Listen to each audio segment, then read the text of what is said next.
Okay, we call the US issued, right, the US government issued bonds treasuries. We call the Singapore government issued bonds govies for short. Okay, so Singapore government securities are called govies, US securities are called treasuries. Now bonds are actually meant for long-term issues. So with maturities of 10 years and beyond, right? So 10 years, 20 years, 30 years, 40 years, these will be bonds. From anything less than 1 year will be called bills, right? Okay, and then in between 1 and 10 years, actually they are called notes.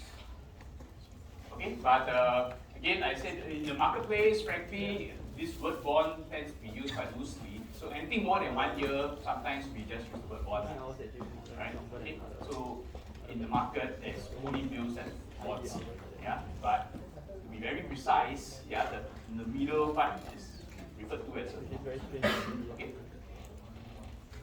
So more importantly is, when we buy a bond, we must remember that we are not the owner of the company, right? So again, we said this before, we'll say it again. When you buy a bond, you're simply the creditor, right? So in other words, the company now owes you money, but you don't have any voting rights, you don't attend the AGM, right? And things like that. Okay? You don't have a board of directors, you are simply someone for which the company now owes money. Okay, that's it. Yeah. Now, bonds are primarily traded over the counter to dealers who are connected electronically. What does that mean, though? So we need to contrast this to a stock transaction, right? So how do bonds transactions work, and how do stock transactions work? So in the world of stocks, right? I think this is a bit more familiar to many of us here. In the world of stocks, how do we actually buy stocks or sell stocks? We generally go to some kind of online brokerage platform, right? We put in an offer. We think, okay, we're going to buy stock today at this price, right? And then we determine how many we want. And then back end, right, there is actually an auction going on, right? So at the same time, somewhere across the world, there's someone who's going to sell this particular stock at a certain price. And if there's a match, the system basically matches and then gets you your stock. Okay, so that's how it works, right, for stocks. Now, the world of bonds is a bit different, right? So there's an over-the-counter market through dealers. What does that mean? That means that there is a physical person, right? There's a physical person that handles the transactions. So you actually have to go and find the dealer, you have to call the dealer up, right? Okay, to do this transaction for you. Okay, and this is the case for most bonds. There are obviously selected issues which are still also available on the exchange. You can go and buy them through the same way as you do for stocks, but that is a very small fraction of the market. Right? Most of the market is done over the counter to these dealers. Okay? So it's called over the counter because there's a literal desk, there's a table there, right? That these people work at, right? So that's why the name looks like that. Over the counter. Last time you would go there, talk to them over the desk, right? That's why it's called over the counter. Okay, that's the name. Okay, most bond purchases are actually done by institutions, not by retail customers, right? The bulk of the bond transactions in the whole world is obviously done by banks, insurance companies, pension funds, These are the people that do the most transactions. Of course, governments are. Okay? Central banks are rather. Okay, so these are the dominant players, right, in the market space. Okay, and so for that reason, right, up-to-date market prices for bonds tends to be more difficult to retrieve to get than up-to-date market prices for stocks. Right? Okay, for stocks, because there's an exchange, right, and we trade electronically over, right, this platform, the system can update the latest transacted price and everybody can get updated, right? But in the world of bonds, because it's dominated by this smaller pool of players, mainly the institutions, then there's nobody that actually knows exactly what the latest transacted price is, right? So imagine if JP Morgan buys the bond from Citibank, right, and the latest done deal there, but everybody else outside there, Maybank, DBS, or that, we won't know, right? We won't know that this deal was done, right? Okay, so we may not be able to get the latest price that it was done at. Okay, there's no system which then is able to track it, right? Because it's just done by these people. Okay, so up-to-date prices for bonds tends to be difficult to retrieve. It's actually what we said in lecture 1 or 2, lecture 2. right? When we talk about enterprise value, right? So we call enterprise value is what? Market value of equity plus market value of debt minus excess cash. And we said at the time that if you don't have the market value for debt, then you have to fall back on book value of debt, right? Why don't you have the market value of debt? Because of this reason, right? Because you don't have the latest market price. Okay, so that now I hope fits the jigsaw. Okay, so for whatever is available online, sometimes you might be able to find, and these are probably more for those bonds which are available on the exchange. But again, remember that that is actually a very small section of all the outstanding issues available actually. Okay. Okay, some examples of bonds. Yeah, this is last year. The Singapore government decided that finally they needed money to pay for long-term infrastructure projects. This is the SINGA bonds, Significant Infrastructure Government Loan Act bonds. Okay, and basically again the funds are meant to finance these long-term projects, mainly the MRT lines and pump stations and tidal walls and whatever lah. Okay, so basically government projects lah, right? So the government needed money to do that. Okay, so it's going to borrow up 90 billion over the next 15 years. Okay. Pandemic bonds. Right, so what are pandemic bonds? So pandemic bonds are bonds that are issued with the goal of having the funds available to help countries during times of pandemic. Right? So for less developed countries, poorer countries, when the pandemic hits, right, they will not have the resources available to buy medicine, right, to build facilities for isolation and any other medical and hospitalization issues and so on and so forth, right, everything. So for that reason, agencies like World Bank, IMF, maybe even WHO, whatever, all these players, they will come together, they will actually raise money to selling these bonds, okay, called pandemic bonds. Yeah. So when the pandemic hits, they have the funds available to actually help these countries. Okay. Okay. There's even something called the Women's Livelihood Bond, right? So these are actually sold, by again agencies to help women in poorer countries again set up businesses, right? Any other kind of social enterprises and so on and so forth, right? So very so good purposes, especially for those countries which are not as well resourced, right? Okay. And then of course in Singapore now the latest in thing is to sell green bonds. Okay? So a green bond is simply a bond sold to finance a green initiative. Green initiatives obviously means that these are projects for sustainability, helping the environment, and so on and so forth. Right? Okay, maybe I want to install solar panels over my building. I want to, put in a garden on my roof or whatever, right? As a company and so on and so forth. Okay, so any kind of initiative which helps the environment and increases sustainability can be financed through these green bonds. Okay, and you can read more about it in this article, right? Of course, you can Google it to death. Yeah, green bonds. I'm sure you get a whole array of articles available as well. Okay, some definitions, before we start. So number one, par value. What's par value? Par value is simply the principal of the bond or the loan, right? Also known as the face value. Okay, so all the same things are par value, face value. Yeah, it means the same thing. So in general, there are two different types of par value. One is $1,000 and one is $100. Okay. For this course, we're going to assume that par value is always $1,000. Right? So please make that assumption. The par value is always going to be $1,000 for this course. So in your tutorials, and even maybe in the final exam, even if there's no mention of par value, it's safe to assume $1,000. Okay? Now then there's the coupon rate and the coupon. The coupon rate is an annualized rate that's told to you to determine the interest of that loan. Right? So the bond is nothing more than a loan, right? Correct? So you buy the bond, but essentially what is happening here is that you're lending the company money. Okay? So in exchange, you obviously expect to receive some kind of interest payments, right? Compensate you for the loss of this money, right? Okay, so that interest rate is the coupon rate. Okay, so the coupon rate is an annualized number which expresses what interest you will earn on this loan. And we will use that coupon rate to then tell us what exactly is the interest payment, known as the coupon. Okay, and the formula we use is this, which is the annual coupon rate multiplied by the par value divided by the number of coupons we receive per year. Okay, so for this course, we're going to assume semi-annual frequency for bonds. Yeah, so bonds will pay coupons semi-annually, twice a year.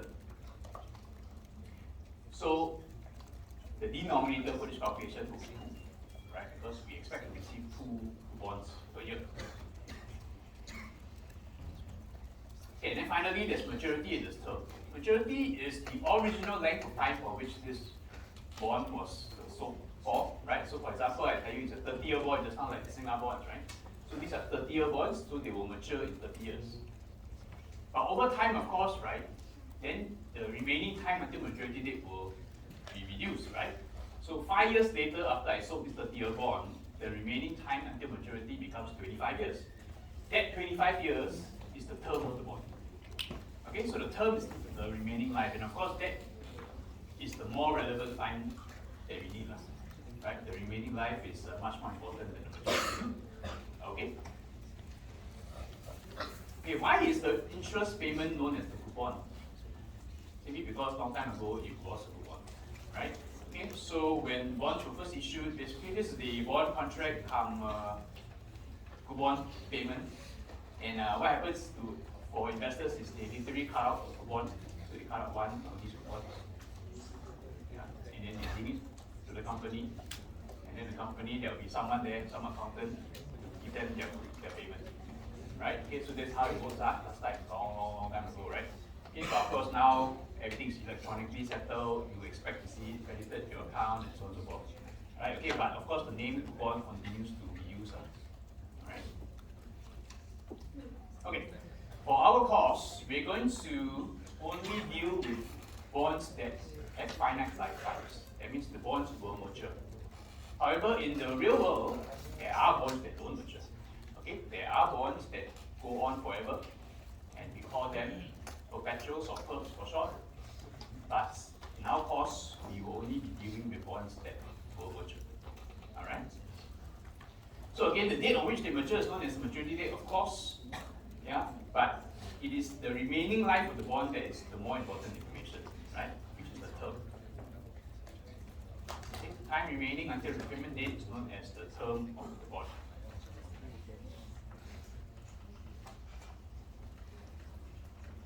Okay, all good? Okay, so let's put all these definitions together into one statement basically. If you buy a bond, what happens is the issuer, the company that actually sold you this bond, promises to pay you back $1,000 on the maturity date, which is the par value, right? And up until that maturity date, it will give you regular coupon payments. In our case, every 6 months. Okay, on a semi-annual basis, yeah? Now, so the coupon rate, right, does not change throughout the duration of this loan. Now, once the coupon rate has been established and you buy this loan, the coupon rate is fixed until maturity. So in other words, when you buy the bond, you know exactly what you're going to get, right? You know the coupon payments, you know exactly which date the coupon payment is going to be paid at, you know exactly when the bond is going to mature, you know you will receive $1,000 on that date. Hence, we call bonds fixed income instruments because this stream of cash flows is fixed. Right? It does not change. Okay, so if you again intern at a bank and work at a bank, especially on anything to do with markets and treasuries, then you will hear the term fixed income. You will not hear bonds actually. Right? Okay, so fixed income refers to bonds. Okay, because again it is a fixed stream of cash flows. Alright? Oh, it's a short caveat at the bottom, which is again in the real world. There are bonds for which the coupon rate is not fixed. Okay, there is obviously a variety of bonds where the coupon rates will change as the market rate changes, and these are called floating rate coupon bonds. Again, but we will not be dealing with them in our course. All right. Okay, let's say for example we buy a 10-year GE bond, $1,000 face value, 5% coupon. This GE bond is the company name. GE is General Electric, the company, not some special type of bond. It's just the company bond. All right. Okay, so what happens basically? So basically, it means that in 10 years' time, GE will pay us $1,000, and in the interim, we expect to receive some coupons, right, for the next 10 years. How much coupon exactly? So we're going to use this formula, the annual coupon rate times the par value divided by number of coupons per year. So in this case, since they are paid semi-annually, it's 5% times 1,000 divided by 2, which is $25. So every 6 months, GE pays you $25 for the next 10 years, and then on maturity date, they will give you back 1,000. Okay, that's how the bond works. Yeah. Now again, unless GE runs into any kind of financial problems and not able to pay you, you will expect to receive this stream of cash flows. Okay? So that's the beauty of buying the bond. You know for sure that this is what you're going to receive. Okay? Unless of course the company runs into financial problems. Okay, some definitions before we do some calculations. The first thing you need to know is an indenture. Right? So the indenture is just a fancy name for the contract of the bond. The contract of the bond, as per any legal document, contains all the terms that you need, right?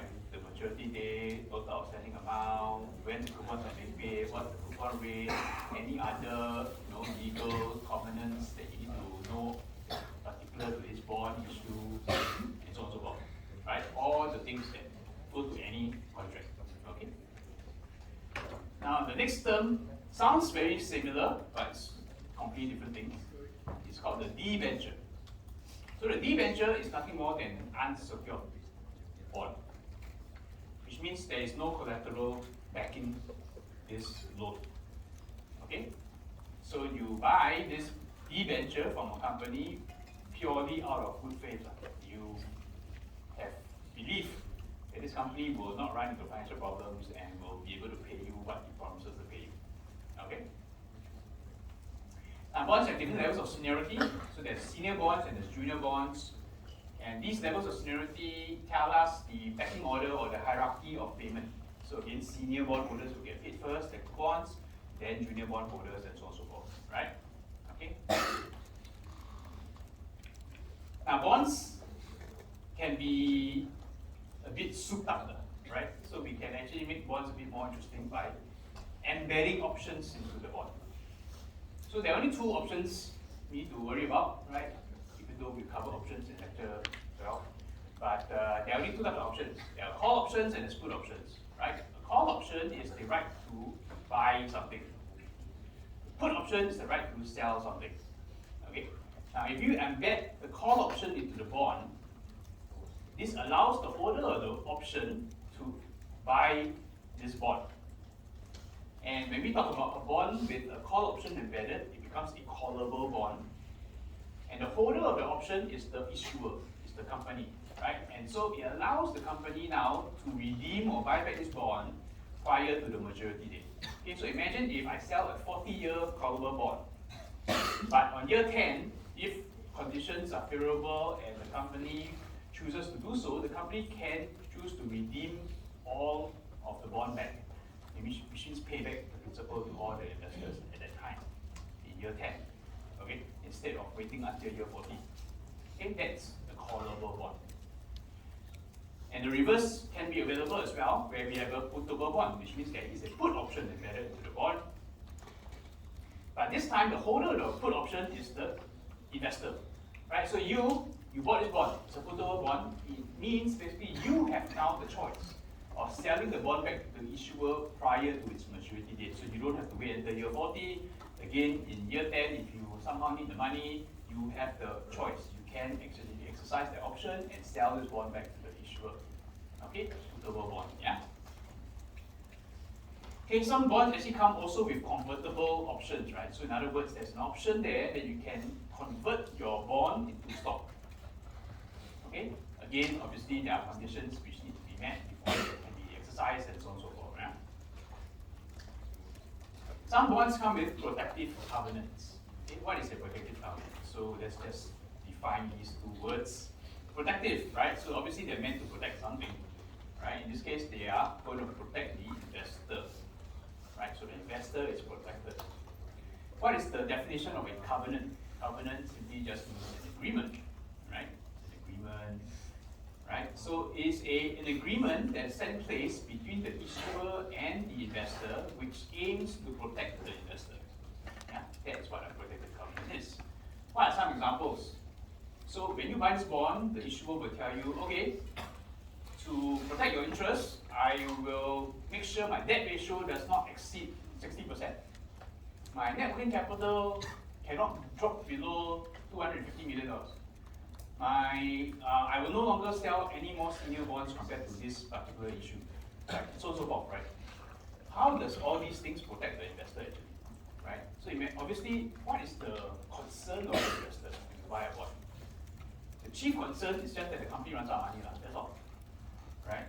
You don't really care about how the company really actually does, as a bondholder. If the company does very well, right? You as a bondholder, you don't really enjoy the benefits because you will continue to receive a coupon and that's it. It's not like the company do very well, the coupon get more. No. Right? The coupon's the same, so you really get.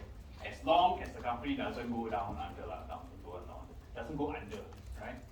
Doesn't reach any financial problems. So when it comes to protection, all I want as an investor is that the company doesn't take on so much debt until it runs into financial problems. Okay? So all these protective agreements helps to allay the fears of the investor. Okay? And basically allows the investor to be more secure. Okay, that's all, yeah? Now in the world of bonds, we speak of interest rates in basis point form. Okay, so instead of saying 550, or instead of saying 5.5%, we will say 550 basis points. Okay, so it's just a language, right, for bond traders. 100 basis points is 1%. So that's the easiest way to remember. Okay, 1% equals to 100 basis points. 5% equals to 500 basis points. Okay, so if the interest rate for the bond changes from 5.5% to 5.62%, it is rather than saying 0.12% change, we'll say 12 basis points change. Okay, so we just need to be aware of how we speak, basis points. And finally, there's something called a sinking fund, which some bonds have, not all. Some bonds can come with a sinking fund provision. What does a sinking fund do though? So again, not different from your condominium sinking fund. Right? So there's this aspect, or this idea that, okay, there is a pool of money for which we squirrel towards, right? In this case, we meaning the issuer, right? So the firm that issues the bond will make a regular savings towards this fund, okay? And the point of this fund is to, again, give assurance to the investor that there will be money when the time comes for me to give you back your money, don't worry. Okay, so I'm making a concerted effort to save so that I can pay you, okay? Now, of course, this then allows reduction of credit risk, right? Okay, reduction of credit risk here. Yeah, because what's credit risk, first of all? Let's define what's credit risk. Credit risk means the issuer has no credit, which means not enough money, to pay people. Okay, so credit risk means that the risk that the issuer runs out of money or has not enough money. Yeah, so by making this effort to squirrel away money, making regular savings, I will reduce credit risk, right? You reduce the risk that I will have not enough money. Okay? So obviously it's a good thing, right, from an investor's point of view. However, the sinking fund provision has another ability, which is it gives the issuer the ability to purchase back portions of the bond if conditions in the market are favorable as well. So a little bit like the callable feature, but with a big difference, which is that the sinking fund provision only allows purchasing of portions of the bond. So I will buy back 10%, I will buy back 20%, right, in periods of time, rather than redeeming the entire outstanding issue, right, which is what will happen if there's a callable bond. Okay, so in the case of a callable bond, when the firm exercises the option, then all 100% will get called back, will get redeemed.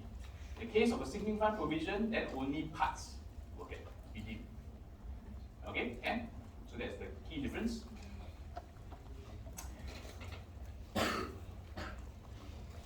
Okay, what is the chief risk when you buy a bond? Again, primary concern of any investor of a bond is the fact that the company run out of money. That's the main risk. Okay. So there's default risk, there's credit risk. Now, there's a very subtle difference between these two, but in the market, we tend to use these two interchangeably. Default risk means actually that the company doesn't pay you at all. Zero. Right? Totally default. Okay? Credit risk means the company has got not enough money. Right? Perhaps they are only able to pay you half of what they had promised earlier. Right? So there is a risk that they will have not enough money. That's credit risk. The risk that they won't pay at all, that's default risk. Okay? So subtle difference, but of course both have that same concern, right? To do with having not enough money or no money at all to pay me. Okay? So we rely on these ratings determined by rating agencies to tell us how safe the bond is. Right? So as per any kind of a rating scheme, A's are better than B's, better than C's. Alright? More A's better than less A's, and so on and so forth. Right? So AAA is the safest bond, right? The best quality. In other words, this issuer of the bond is almost 100% guaranteed not to default. And then it goes back down, right, to double A, then single A, triple B, double B, and so on. But the quality drops down, right, in terms of assurance, right, provided by these rating agencies of how safe this instrument is. Okay, by the time you reach below C, then it's considered junk bonds, right? There's significant risk that you will not get paid. Okay, by the time you reach that level. Right? Okay. So again, we look to these agencies and these letter grades to tell us the safety of these bonds. For example, Singapore government bonds are one of the few countries left with AAA rating, right, for the bonds. Alright. Moving on. How do the rating agencies determine the ratings? How do the rating agencies tell us what letter grade these bonds are? So they're twofold, right? There's two parts of the process. The first process is to figure out the financial health of the issuer itself, the person selling the bond, right? Okay, so I will actually look at the financial statements of these companies or even the governments, yeah, to understand their debt ratios, the long-term solvency ratios, maybe even liquidity ratios, just to have a feel, right?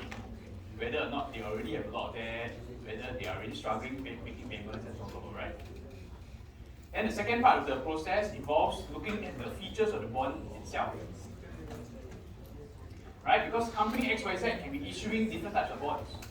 Some bonds can actually end up being more risky than other bonds, even though I'm the same issuer. Right? So the features of the bond themselves also will play a part, right, in the final rating. So what will determine whether a bond is more risky or not? For example, right, we talked about just now, we talked about secured versus unsecured, right? So secured versus debentures, right, for example. So secured bond, of course, less risky, right? Because there's a collateral there, right? If anything happens, at least you have an asset that you can liquidate to make good the payment. Whereas debentures are totally unsecured, and of course, you know, when the firm runs into financial problems, then that's going to be a problem. Okay? So debentures, of course, are therefore riskier than secured bonds. Okay, for example, yeah. Okay, the coupon rate depends on the risk of the bond when issued. So again, don't forget, right? In our course, we will only be dealing with coupon rates that don't change. So the moment the bond gets sold in the market, the coupon rate is fixed. It stays the same for the entire duration until maturity date. So on issuance, based on its risk, the firm determines what is the coupon rate, right? So by now, I'm quite sure from lecture 5 and 6, you already have this idea that, okay, reward and risk are connected, right? Whatever you think you're going to get must be dependent on what risk, right, this asset bears.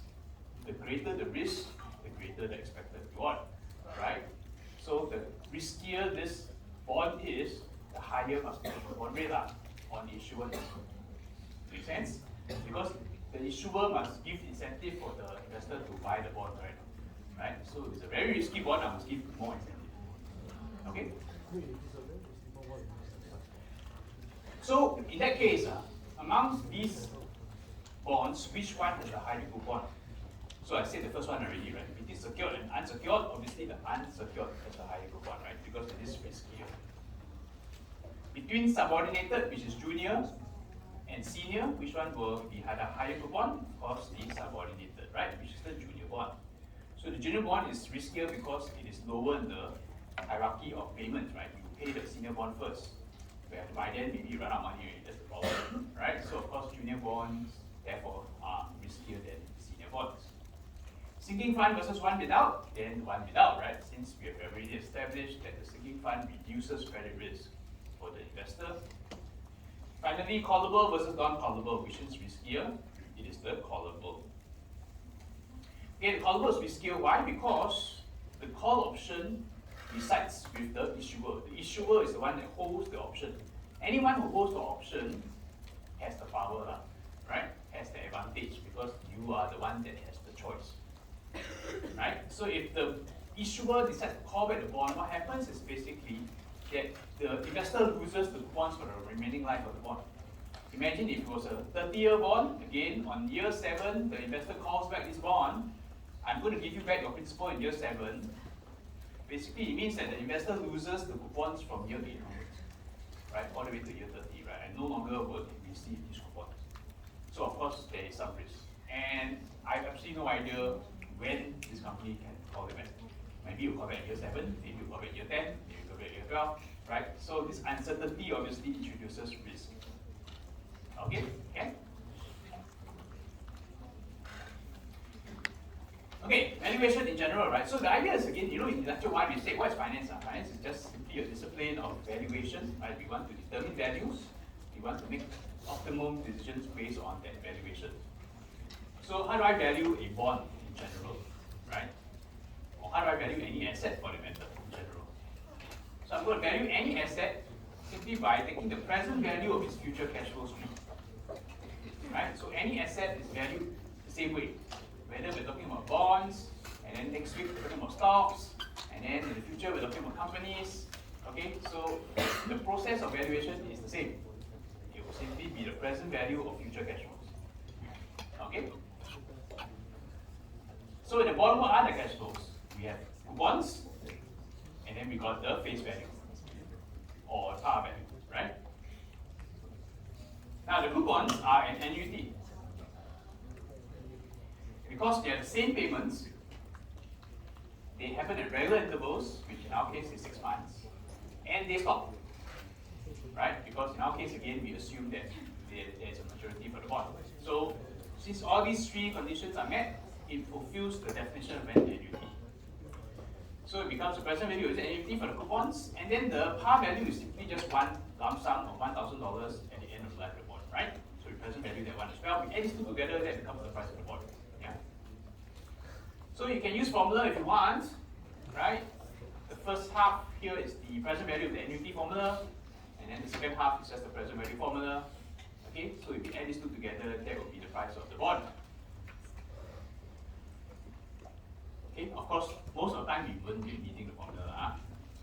We will be using either the calculator or the spreadsheet. Okay, but what is the appropriate discount rate to discount the cash flows to? Of course, that is important, right? So this is RD here. What is RD? What is the correct discount rate to discount back these bonds? Notice here, we say RD is the semi-annual period rate. Why is that so? Because the cash flows are semi-annual. Okay, so we have to get that semi-annual period rate to match the cash flow. Okay, how do I get this semi-annual period rate? So I need to know something called the yield to maturity. So the yield to maturity has got several definitions depending on your perspective, but they refer to the same thing. So it is the market rate for the bond. Okay, so the interest rate required by the market. Okay, so the market rate for this bond. It is also the APR that's used to discount back all future cash flows.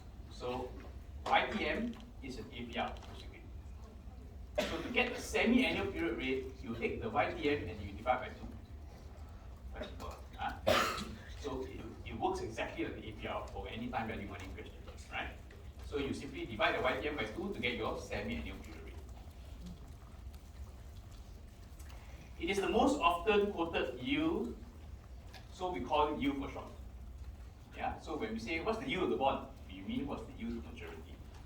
Right? The importance of this is that actually in the world of bonds there are many different types of yields, which we may not introduce everything to you for this course, right?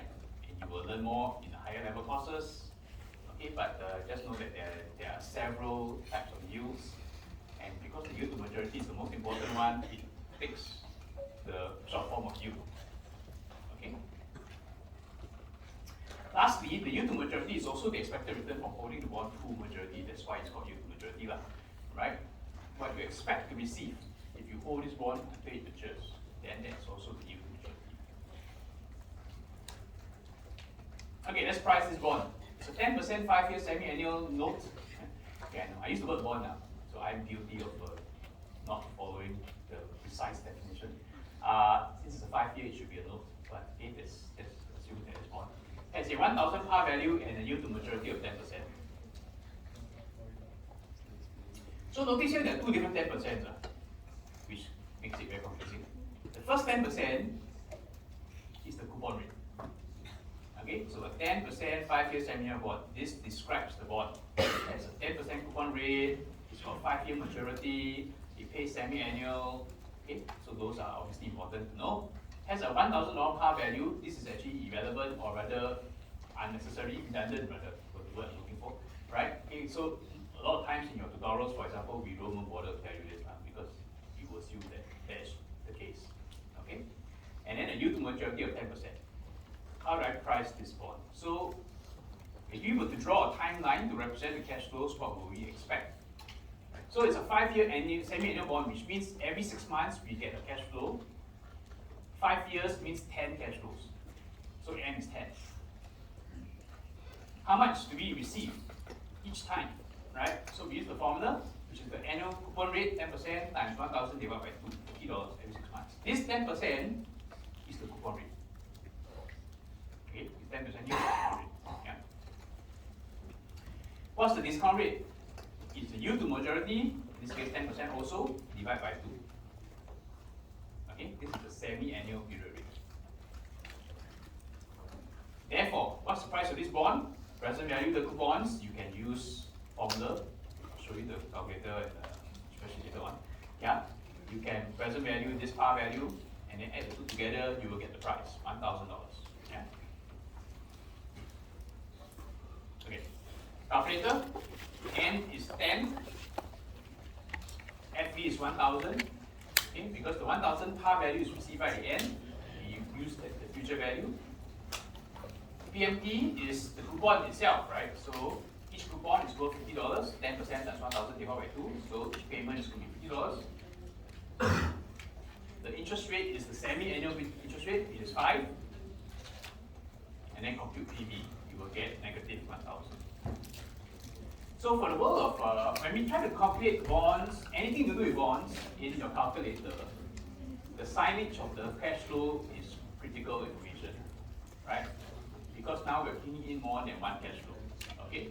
So we must remember that the coupons are positive, the future value is positive, and the price is negative, okay? So this cash flow signage is important, otherwise you will get a wrong answer, all right? Okay, rule number 1 for bond pricing. If the coupon rate equals to the yield, the price equals to the par value. Okay, coupon rate equals to the yield, the price equals to the par.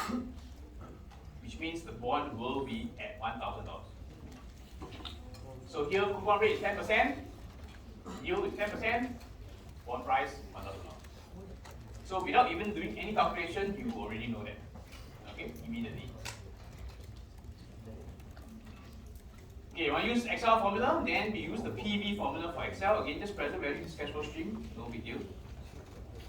Now in the world of Excel, actually there's a bond price formula, right?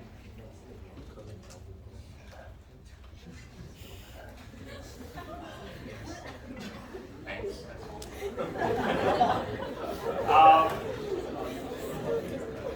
Okay, so there's a bond price formula, but we don't use that formula because bond pricing formula requires you to feed the settlement date, which means the actual date that you want the bond to settle, right? Then you bought the bond, T plus 2. And then after that, the actual maturity date and so on so forth. So we're not so precise for this course, so don't have to worry about that. Yeah, we'll always be dealing with very fixed periods. Okay, so for that reason, we'll just use the simple present value formula. Okay.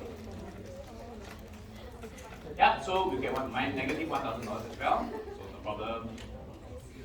Okay, let's see what happens when the market rate changes, right? So don't forget the definition for yield to maturity is it is the market rate. That means based on market conditions, this rate will move, right? This rate will change. So let's say if the market now says that inflation will rise by 4%, then all rates in the market will be raised by 4%, right? So if you recall lecture 6, right, we talked about how the SML translates when there's change to inflation, right? If inflation goes higher, the whole SML shifts up. Every single asset will get 4% more, right, in this case. So for this bond, no difference, right? So this bond, from 10%, now the yield becomes 14%. Okay? However, the coupon rate does not change. Please, don't change the coupon rate. Okay? The coupon rate remains 10. It will be 10 forever until the bond matures. How do I price the bond now? Okay? So these three variables don't change. It will be 10 years, right, until maturity. There is a $50 coupon that I expect to receive. There is a $1,000 face value that I expect to receive. But now the market rate, which is the discount rate, will change. So since the yield is at 14, the new discount rate becomes 14 divided by 2, 7. So what's the price of this bond now in the market? 859.53, right? So from 1,000 drop to 859.53. Okay. So don't forget the price of the bond is simply the present value of the cash flows, correct? And since the cash flows do not change, if you discount back this fixed stream of cash flows with a higher discount rate, of course you must expect a lower present value. Okay, which is why the present value, which the price, falls. Okay, Excel, in case you're curious, but that's how it is. So rule number 2, if the coupon rate is less than the yield, the bond will be priced less than $1,000. Okay, we refer to this kind of bonds as discount bonds, or we'll say the bond is selling at a discount. And actually, the whole sentence will be well as a discount to $1,000, right? Okay, but that's not to say that the bond is undervalued or mispriced or anything like that. It's not, nothing to do with that. Okay, so it doesn't have that relationship at all. It's just that it's less than $1,000. That's all. Now the flip side can happen as well, right? What happens when inflation is expected to drop? So let's say inflation falls by 4%, causing you to maturity to equal 6% now, because again, the whole SML translates downwards now, right? So every asset now gets 4% less. So now instead of 10%, the market rate for this bond is 6%. But the coupon rate does not change, so we continue to receive $50. We continue to expect to receive $1,000 on maturity. Then what's the price of this bond now? So the yield now becomes 6 divided by 2, 3. So the price becomes 1170.6. Okay. So rule number 3, if the coupon rate is above the yield, the price will be above $1,000. Okay. If the coupon rate is higher than the yield, the price is above $1,000, and we call these type of bonds premium bonds. Okay, they're priced at a premium. So again, nothing to do with being overpriced or best quality because premium, right? Okay. It doesn't mean that. It just means it's more than $1,000. That's all.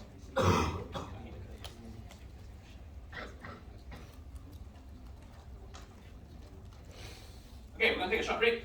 Come back at 1 o'clock.